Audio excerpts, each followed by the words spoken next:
Good morning and welcome to the show, and thanks for waking up with us today. Today in the studio, I have Parker McClellan from Panama City Beaches International Airport. Did I say that right, Parker? No, Northwest Florida Beaches International. It just rolls off the tongue, doesn't it? More practice. Northwest Florida Beaches International. Is that Exactly. right? Northwest Florida Beaches International. I like it, but it's still Panama City Airport to me for some reason. I don't know. It is just because of where we are. You know, the ICAO code has changed. I remember it used to be PCB or whatever it was in the old... It used to be PFN. PFN. And when they moved the airport, you had to, since it was not in the same location, you have to have a new ICAO code. So it's ECP. It's ECP. So what happens to PFN? It just disappears? It's gone forever? It's gone forever. It's gone forever. Now, PAM is actually Tyndall, isn't it? I think it might be. Yeah, because I think at one time there might have been some commercial flights in and out of there. I don't know. I don't know what I'm talking about. Anyway, you know what you're talking about, and that's why you're here.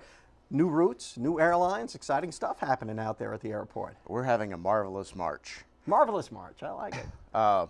We've added United Airlines with service to Houston Intercontinental, connecting to 176 cities behind that. That was March 5th. On March 7th, we added nonstop Dallas service with Southwest Airlines. And Southwest brought back Baltimore and St. Louis. Awesome. So we're really excited about those changes. And then later this month, we're going to add Silver Airways with nonstop service to Orlando and Tampa with connections to Point South and to the Bahamas. Sweet. So you can go to Orlando to wherever from there. I mean, Orlando's such a huge hub, too. We have worldwide connections now with Delta, United, and Southwest, and Silver gets us into the Bahamas. So it's really an exciting time to be part of the airport. Yeah, and it truly is an international airport now. We're working very hard on making it international. Yeah, well, it sort of kind of is. I mean, but do you anticipate any direct flights from, say, Europe or places like that at some point? Maybe in the future. We have had some initial discussions, but there's a lot of costs that go along with that. So you have to determine whether there's enough value to do that. And we continue to analyze that. And should an opportunity arise that our board feels that it's an appropriate time and the community has the support, then we would do something like that. Well, that's awesome because, you know, if you have ever vacationed in South Florida, you'll run into Brits and Germans and Europeans all over the place because it's just an easy place to get to from Europe, and why wouldn't they want to come here? Our beaches are better. Our beaches are much better. I think we have a great value for our beaches as well. And once that's discovered, I think that'll be a changing element for our community. Now, you know, the airport itself, the footprint of it, is there, I know there's an industrial park, I guess, is that the proper term to use that surrounds that? Yes. Anything new and exciting going on there, or is that slow going? The industrial side of it is with the airport and Venture Crossings, which is the development out there right next to the airport. Those are a little slow going right now. But as the economy improves, we have more and more people looking at those sites. But on the airport, Sheltair, who's the fixed-based operator for general aviation, is seeing the demand, and they're adding a 5-acre ramp that's under construction right now. So if you come out there, you see pipes, and it's reminiscent of the old days. That's right. I remember they had Sheltair at the old place, and now you're going to see a lot more private planes coming in and out, I suppose. We have a lot during the season. We have a lot of corporate jets and a lot of private planes coming in, so that's why they feel that there's a strong enough demand that they are more than doubling their ramp. This is such interesting stuff because I remember people saying, you know, if you build it, they will come, and they're actually starting to come, aren't they? They are. It's really exciting. We have to run off to local weather, but let's drill down into that a little more after your local weather. We'll be right back. Welcome back to the show. I'm here with Parker McClellan from the airport, otherwise known as Northwest Florida Beaches International Airport. I just trip over that. I don't know why, but it's Northwest Florida Beaches Airport. Beaches International, I suppose. There are some opportunities out there now for businesses, aren't there? We've recently announced Edge Aerodynamics. Edge? Edge Aerodynamics, which has does a treatment to a wing that makes it more efficient. And they're in their final testing period, and we see a great opportunity moving forward with and partnering with them, as does the EDA and the state of Florida. So that's a real good opportunity for us. And as we talked about earlier with Sheltair and their expansion for general aviation, we have continual meetings in partnership with the EDA on how do we move forward and develop the airport so that we can continue to be a contributing partner to the community. I guess aerospace type industries would find that type of situation pretty attractive. When we have a 10,000-foot runway and the ability to build your campus how you want to build it, because there is, we have a lot of space available, that's a great attractant for businesses. Yeah. And anybody who's ever flown, I mean, and you go into a larger airport, you'll see there's always that little industrial area that kind of rings the airport, because it just makes sense to have things there like that. It's because of the environment, whether it's, you can have light manufacturing because the noise doesn't bother people. Noise tends to bother people sometimes. So you could do different things around an airport, and with the convenience of being able to ship immediately, that makes a difference as well. Yeah, so I'd imagine large, anything that can be shipped by air can be made on that campus there. Right. Out at the airport. Where do you see this airport in, say, the next 20 years or so? I think it's going to continue to grow and develop as the community grows and changes, and we try to make sure that our balance of tourism and business is a little bit more balanced. I think the airport's going to grow and benefit from that. And I think that the properties around the airport, as the economy improves, I foresee that that's going to there will be some additional development out there, bringing jobs, and aerospace historically is well-paying jobs to the community. Yeah, and that helps everybody. When you've got well-paying jobs in a community, they're out there, people will be living there, even if they move from somewhere else. They're buying, selling, doing all that stuff. We have a great resource here in this community with the Air Force bases and the Navy bases. As people retire, if we can start training them to get the appropriate licenses and things like that, I think there will be opportunities for them in the future. And the military is roughly 30% of our economy in this area. That's a huge chunk. It is. And then also the population. When you retire from the military, like I did, they will move you anywhere you want to go. I mean, when you retire, they say, okay, where do you want to go? You want to go back home to your home record or wherever? And if people opt to stay here, it'll be because of opportunities like this that are presented at the airport and places like that. I think between that and the St. Joe property that they're developing, the active adult community, I think that's going to be a huge attractant as well. That's right. I heard all about that as well. That's happening primarily in Bay County, and it rolls into Walton County. But I think that'll be a great opportunity for increasing airport traffic as well. Just in the 16 or 17 years that we've lived here, I've seen tremendous changes, particularly out on the beach. I've seen it in just the 5 that I've been here. Yeah, so all of that progress is going to move northward and eastward and westward, and I think we'll all be sitting pretty in a few years, we hope. I hope so. I think that there's all those opportunities. If we can just align all the stars, I think it'll make all the difference in the world. Well, Parker McClellan, thank you so much for coming on the show and getting us smart about the airport. And you're welcome back anytime. We're going to watch with great interest how things develop out there. Absolutely. Whenever you want, just give me a call. All right, I'll be out there. We'll be right back. Welcome back to Time to Hack Tuesdays. So yes, I am in my closet and it is a mess. And that reason is because I'm getting ready for spring cleaning, and today's hack has to do with spring cleaning in your closet. So one hack I want to show you is how to make space. I share a closet with my fiance and it's not very big. So I need to conserve space. Now I'm getting rid of my winter clothes and I want to bring in my spring and summer clothes, but also make enough room so I can get some new ones. So one hack I want to show you is using an aluminum can tab. It has the holes on the top and bottom, and what you're going to do is you're going to take 2 articles of clothing, and what I'm going to use is my suit jacket and a white top that I like to wear with it. You're going to take one end, slide it over the hanger, and you're going to hang the other hanger through the hole on the bottom.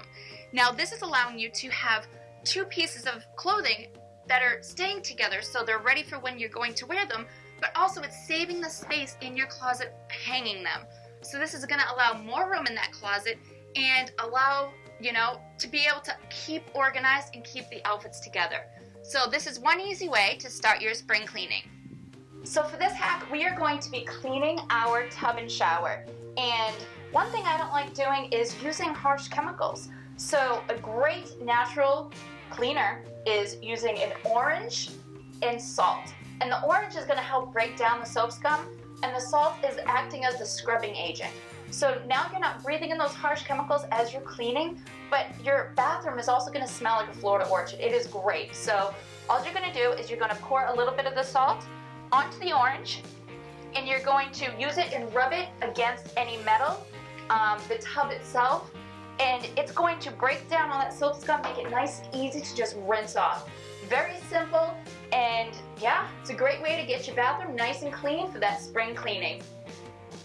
So for this next hack, I want to show you a way to organize your office during your spring cleaning. Now, if you're anything like me, you have a box of cords just hanging around, you toss them in, and when you go to look for that charger that you've been needing, you're tangling it out of this mess. Well, just by using one simple item that you already will have in your house, which is a toilet paper roll, you can make your life so much easier. And all you're gonna do is take your cords, intertwine them back and forth, slide the toilet paper roll over them, and then you can label them.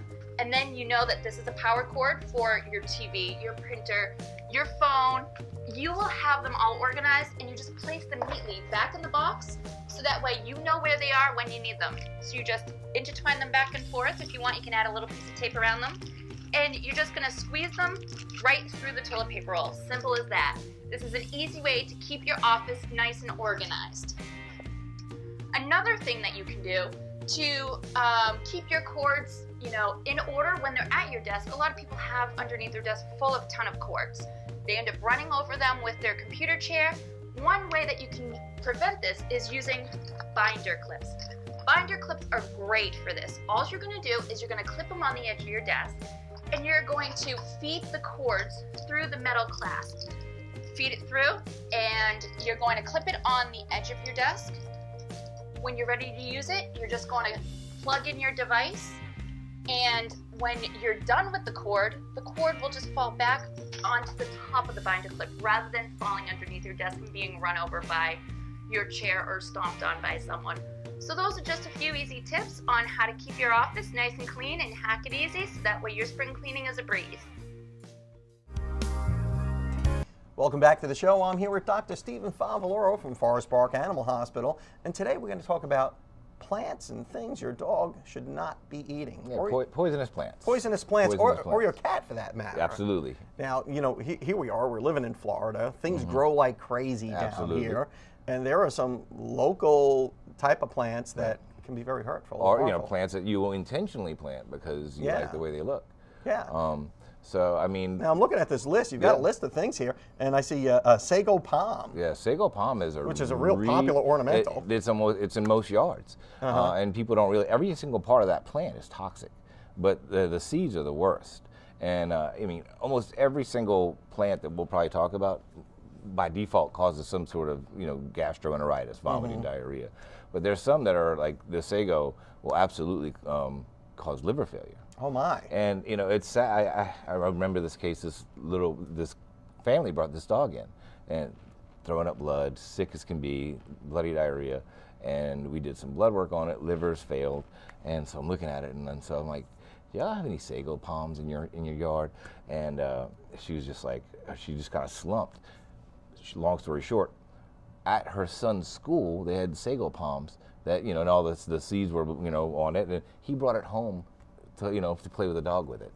What? Yeah, I mean, he didn't know. With the sago palm? He didn't palm? know, yeah. Okay. So they brought this big old sago palm seed. I'm like, yeah. I mean, so that sago is really, I see a lot of sago poison. And what was the upshot from that dog? Did the dog survive? No, not at all. Oh, and a lot of them don't, you know, so it's very important, you know, if they do have that kind of toxicity, do you treat it quickly? And I do have one, I mean, several that have made it. I had this one dog, poor dog, became diabetic, and then ate part of their sago palm like 6 months later. Then we had to bring it out of liver failure, and the dog's still here. But you know, it depends on how much they get and what part of the plant. Wow. Now there are some on the list that are almost somewhat amusing. I see marijuana makes the list. So if you're growing marijuana at home, I think your dog eating it is the least of your problems. Well, but I mean, it can cause a comatose state. You know, and people, you know, that do that will leave it out and the dog will get it. Or, you know, some people at a party might blow it in their dog's face. So yeah, I mean, if they got enough of it, it could probably cause enough respiratory suppression to kill them. But it's not,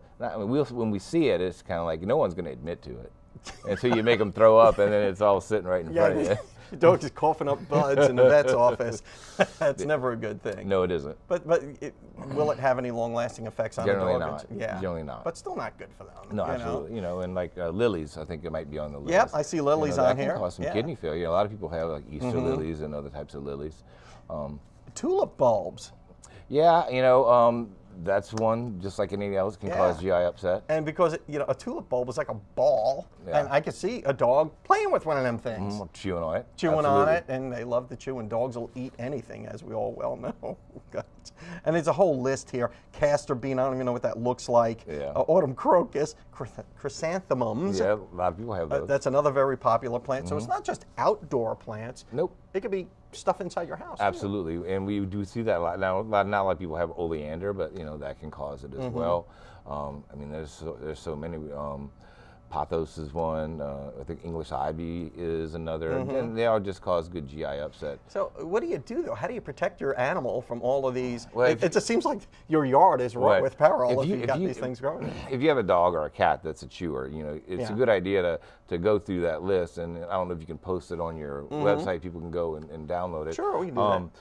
To see if these things are readily available for them to get to. And you've got it here off the ASPCA website, and all you really have to do is Google up poisonous plants. Right. You know, and you can get a whole list of plants that could be harmful to your pet. And most of them don't cause, you know, serious, you know, disease, but you know, your lilies and your sagos, you know, are probably the worst that we see around here. Now, if they're poisonous to your pet, would they be poisonous to your children as well? If they ate it, I would imagine. Yeah. So it probably is worth your while if you have small kids, if you have pets and all that stuff, to kind of take a walk through and see what all you know. There's more things in your environment that are dangerous to you than you realize. Now, if you suspect your dog or cat or kid has eaten one of these things, I guess just bring them to the veterinarian. Except for the kid, but you're right. No, I'm going to bring my kid to the vet. Very good. Save a little money there. Well, Dr. Stephen Favaloro, thank you so much for coming on the show and getting us smart on these poisonous plants that our pets should not be eating. My pleasure. All right, we'll see you next week, and we'll be right back. Welcome back, and today we have Joseph from Bay County Animal Control. Thank you for coming back, Joseph. Thanks for having me. And we also have Neptune. Tell me a little bit about Neptune. Neptune is a 4-month-old terrier mix. He came to us as a stray along with Sweetie, who was on the show last week. Cute dog, yes. Oh, got adopted awesome. right away. Great to hear. He's still looking for a home, though. And where did he come from? One of our officers in the field picked him up. One of the citizens called us and told him that there were some dogs wandering around, and we went and got him. And you can tell how lovable he is. He's loved to give kisses. Very, very sweet, loving dog. It'd be great to find him a good home. And how old is he? You said about 4 months? About 4 months. Actually, you couldn't tell really looking at him now, but he was originally very unsocialized, very skittish, wary of people. So we're trying to get him out of his shell. He's coming a long way. No, he definitely is. He's very, very sociable with, with me. I'm sure he'll be great with kids. Very, very gentle, which is a really good thing. Oh, yes.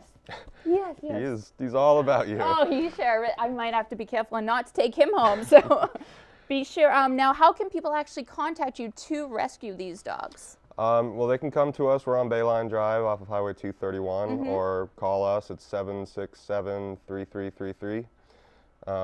It's a real quick adoption process. He's already neutered. He has his vaccinations, a microchip. So if somebody's interested, it's a $25 adoption fee, some paperwork, and he could be coming home tonight. Awesome. Anything else that we should know about, taking a dog home, or any things to do for training them when you do bring in a new dog into your home? Yeah, he's going to probably need quite a bit of training just because of his not being socialized in the past. So whoever adopts them, they're going to have to be kind of patient.